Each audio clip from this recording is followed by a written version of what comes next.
I just spent 9 nights aboard Radiance of the Seas, and I've got a lot of new data to share with you. Let's break it down.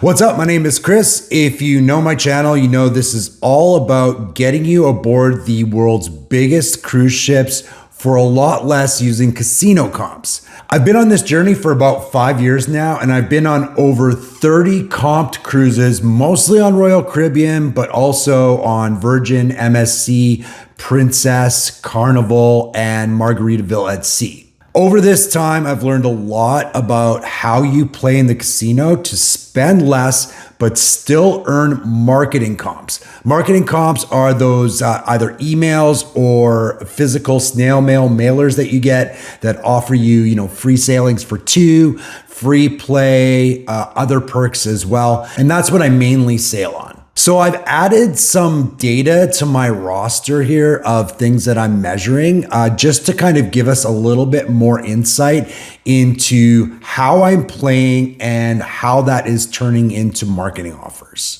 My average losses on Royal Caribbean over the last 5 years, about $50 a day. So when you break it down, that is making these cruises very affordable, considering today, if you're sailing solo on a 5-night, you can probably expect to pay over $1,000 or more, depending on the cruise line and the ship. All of this is based on ADT, or average daily theoretical, which very quickly is just what the casino expects you to lose in the future based on your past play.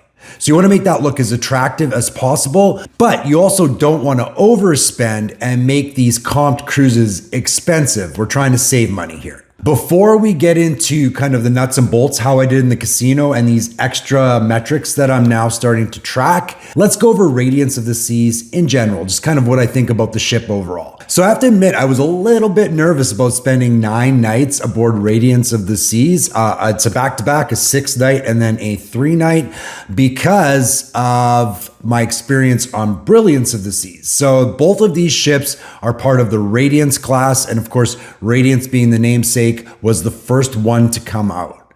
Brilliance of the Seas, I thought, was kind of in disrepair. There wasn't a lot of food options, and I'm not saying I would never sail on Brilliance again, but definitely not my favorite. So I was concerned that Radiance was going to be kind of the same. So first day, I thought, yeah, it's kind of the same in some respects. I was looking around. The ship has got some areas where, you don't see these things on other Royal Caribbean ships, really, like rust in places, chipping paint, the sills where the water goes on the decks, just really dirty, like things that you don't expect to see on Royal Caribbean because they tend to take really good care of their ships. For instance, Allure of the Seas is a 20-year-old ship, and that ship is still maintained really well. You look at it, it's all very clean, kept up in very good repair. So I did see some of that on Radiance, as you can see in some of these shots. And then also in my room, with these older ships, sometimes the sewage systems get a little bit old, and you could smell a little bit of that kind of sewer smell in the bathroom, but I found it wasn't too bad, and if you kept your bathroom door closed, it didn't bother me at all. But you could even see in the room, there's some signs of definite wear and tear, a little bit of neglect. If you look at this couch in my new room, like this is probably the original couch. I wonder how many butts have been on it. Ew. That's one thing I've noticed Royal does when they send their ships to dry dock, even if they do something big like an amplification, when they upgrade the public spaces and they do a lot of amenity ads and things like that, they tend to leave the staterooms alone, which is kind of weird to me because you're spending time in that room. That room's a big impression. If you look at my experience on Margaritaville at Sea, when they refurbed the old Costa cruise ship and turned it into Islander, they did everything. They spent a lot of money and they totally redid the rooms. All of the hardware, all of the furnishings, all of the textiles, all redone and very beautiful. So I don't really understand why Royal does that. I mean, I do know they're trying to save money, but you would think that they would at least replace some couches and stuff, which they obviously haven't done in this case. So I've got that out of the way. Now I'm going to tell you how Radiance is actually different. I found that in a lot of the public spaces, it was much better maintained. Radiance is a beautiful old ship, and especially if you're a fan of more classic cruising, you're definitely going to enjoy the public areas in Radiance of the Seas. Another thing that they did, which is a big differentiator between Radiance and Brilliance of the Seas, is they added a non-smoking casino on the end of the regular casino where the pub used to be, and that has opened up a lot of space. First of all, this non-smoking casino is gorgeous. They put a second bar there, which you can get your free prime drinks at, and it's just really, really well done. Another thing I think they've done, and I can't say this for sure, but it sure felt that way, is I think that they took some of the machines out of the main casino and put them into this non-smoking casino. And what that's done is it's made it a lot more easy to move around in the casino. There's a lot more space. I didn't find people bumping into my chairs all the time, which I find is like really annoying. Not blaming people, but that's kind of with those tight spots. There's a lot of blockages on Brilliance of the Seas, and I didn't really get that too much on Radiance. Another thing I like about Radiance is they've really brightened up the casino. Brilliance seems kind of dark, and I think that they may have also worked on the air handling system, because I didn't find the casino to be as hot or smoky as Brilliance of the Seas.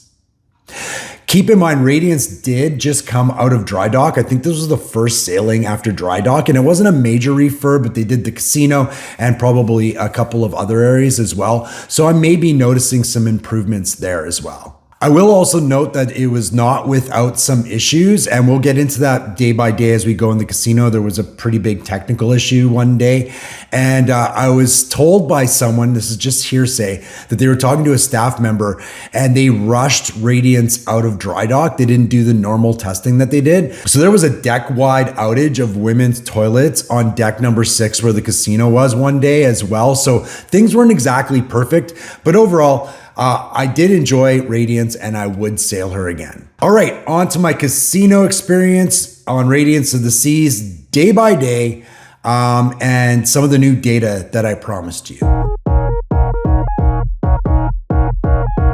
right, day 1, embarkation day. I put $300 in. I cashed out with 37 cents. I lost $299.63. I was in the casino for 2.75 hours, but I was active for 2.25 hours. I'm gonna track this now. I wanna see how much I'm actively playing, because I think that does matter in terms of your ADT and how that affects whether you're getting marketing offers or not. The total open time of the casino was 9 hours. So that was the total time that the slots were available on day 1.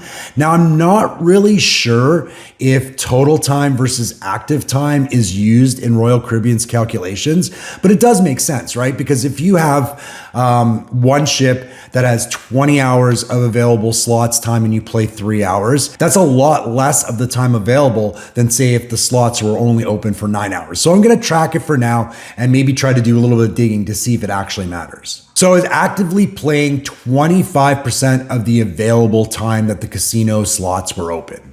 I earned 123 points, and my return to player was one of the worst I've ever had, 51.3%. Day 2 was a sea day. I put in another $100, much better day, cashed out with $76.50. I lost $23.87. I was in the casino for 3.5 hours. I played for 2.25 hours. Total open time in the casino was 18.5 hours, being a sea day. The available time that was open that I played was 12%. I earned 131 points and a very good RTP, 96.4%.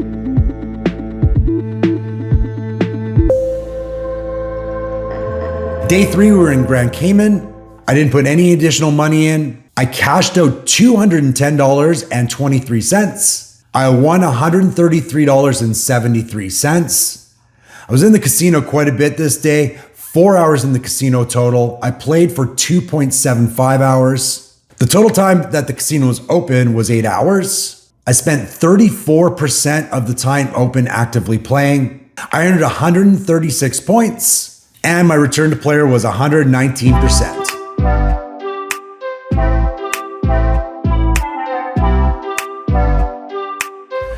All right, day 4 was a C day. I didn't put any additional money in. I cashed out $283.36. I won another $73.13. I spent 3 hours in the casino, played a little bit less this day, only 2 hours. Total open time for the C day was 19 hours. I was actively playing for 11% of the total open time. I earned 73 points. And my return to player was 120%. Very good.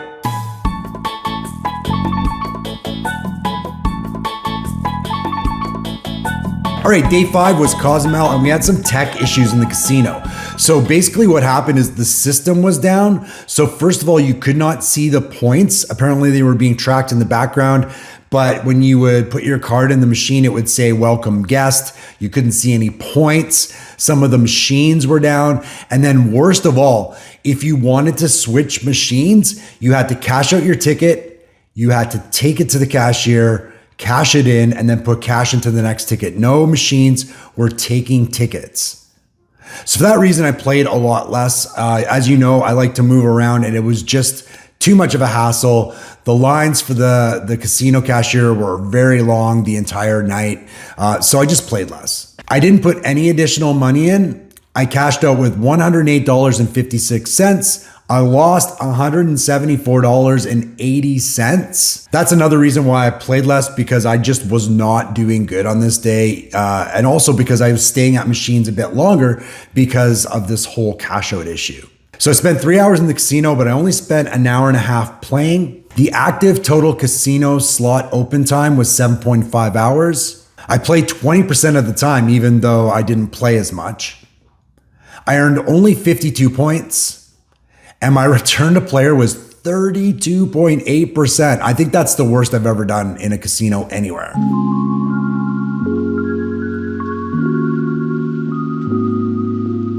All right, day 6 was another C day.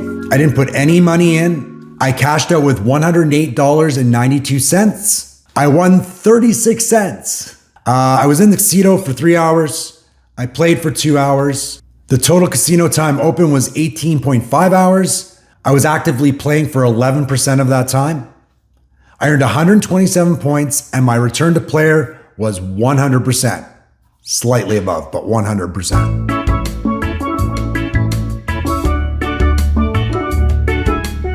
Day 7 was embarkation day of this back-to-back cruise.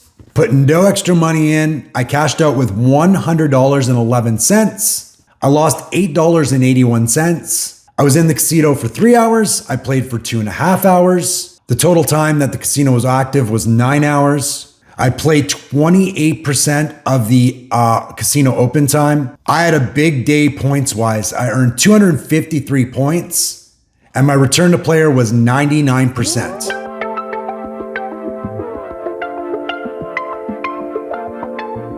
Day 8 was Grand Bahama. Again, I did not put any additional money in. I cashed out with $266.57. I won $166.46. I was in the casino for 3.25 hours, and I played 2.75 hours. The casino is open for 10 hours for slots. I played 28% of that time. I earned 115 points, and my return to player was a massive 128.9%. Finally, last day was in Nassau, day 9. Again, I didn't put any money into the machines, so I hadn't put any money in since day 2 of this cruise, which is great. I cashed out with $110. I took that off the ship with me. I lost $156.57 in the casino on the last night, which wasn't great. I was in the casino for 3 hours, but I only played for 1 hour. I wasn't doing well. I wanted to leave the ship with a little bit of money because, I figured why not? I got lots of points on this cruise, so I felt pretty confident. So the total hours open for the last day was 9 hours. I played 11% of the open hour time. I only earned 74 points. And my return to player was 57.7%. All right, let's look at our cruise totals. So, one lost. I lost a total of $290, which is fantastic for a 9-night cruise. I lost an average of $32.23 a day. My points, I earned 1,084 points for the sailing, which is $5,420 cycled through the machines. The average points I earned per day, 120 points about, and I cycled $602.25 through the machine on average every day. The total time available for slots on these two sailings was 108.5 hours. And I was active for 19 of those hours, which is 17.5%. My return to player on this sailing was 94.7%. That's not typical, but I will take it. The total time I was in the casino versus the amount of time I was actually actively playing is 66%. The reason why I'm tracking this is because I don't want to have to track two separate things forever. So I'm gonna track this for a while until I see what my average is for a sailing, and then I'm just gonna use that going forward as kind of a base. So 66% of the time I was in the casino, I was actively playing, which sounds about right. The cruise brochure price, if I would have paid for these cruises, was $3,224 for a solo. So it doesn't really correlate to what I lost on this cruise, but you can see, you know, I am not spending this much in the casino when I'm on a ship. So I'm getting great value out of these marketing comps, and you can too. Now, of course, you can also just gamble very irresponsibly and lose more than you're actually getting with these offers. You have to be very, very careful. But in this case, I think I did pretty well. So there you have it. That's what happened on Radiance of the Seas over 9 nights. Now, it started really bad. I put $400 in at the start of day 2, and that could have really spiraled out of control. I will say I've met a lot of really cool people, especially on the first sailing. And then I was sailing with friends on the second sailing. And that kind of pulled me out of the casino a little bit more, which I'm very thankful for. I had other things to do. I also showed a lot more discipline on this sailing than I have in my last few sailings, which I'm very happy about because, as you know, I put myself in cruise jail after my Wonder of the Seas because I lost a lot more money than I should have, and I made some terrible decisions. So when I had some bad times and bad nights on Radiance, I just stopped playing. I had plenty of people to hang out with, so I hung out at the casino bar and did other things. We went to karaoke and just had a general overall good time. Another thing that I usually do when I'm struggling in the casino is I play video poker.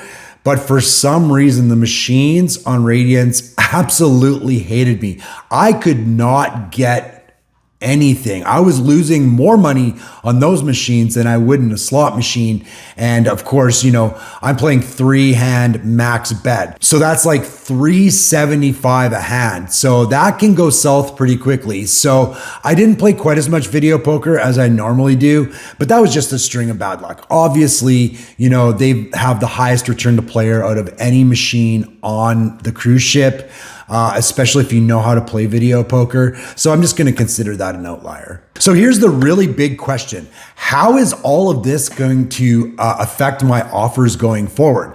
Not only did I spend less time in the casino than I normally do overall, I also played less. I felt like I played less. So, have I dipped below those play levels that suggest I'm going to continue to get marketing offers for, full free cruises for 2, free play and stuff like that? Or am I going to start seeing just, buy one, get one kind of deals that have been happening a lot more lately? There are a couple other things that may impact my offers going forward. So the first one is time of year.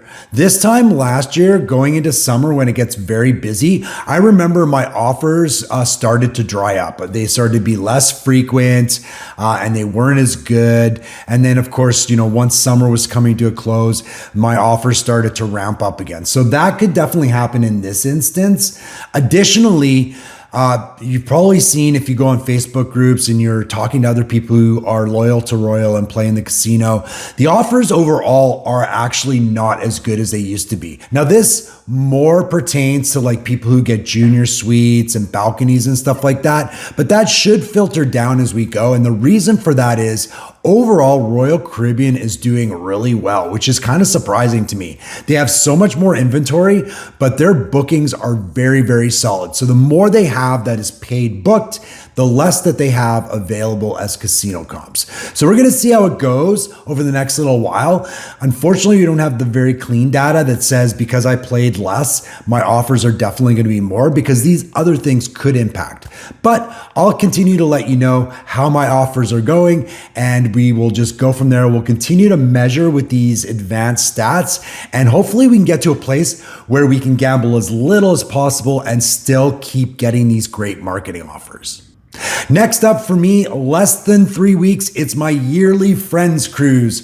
We are going on Independence of the Seas. I love the Freedom class from Royal Caribbean, and I can't wait to get on Indy with all of my friends. It's a 7-night that's coming up, I think the 3rd week of March. So I'm gonna have a lot more data to share after that cruise as well. If you found this video helpful at all or entertaining, please consider giving me a like. And if you want to see other videos where I go through RTP and my experiences and all the other tips and tricks for cruising for less, make sure you're subscribed to my channel and click the notification bell so you know when the next one comes out. As always, I really appreciate you watching.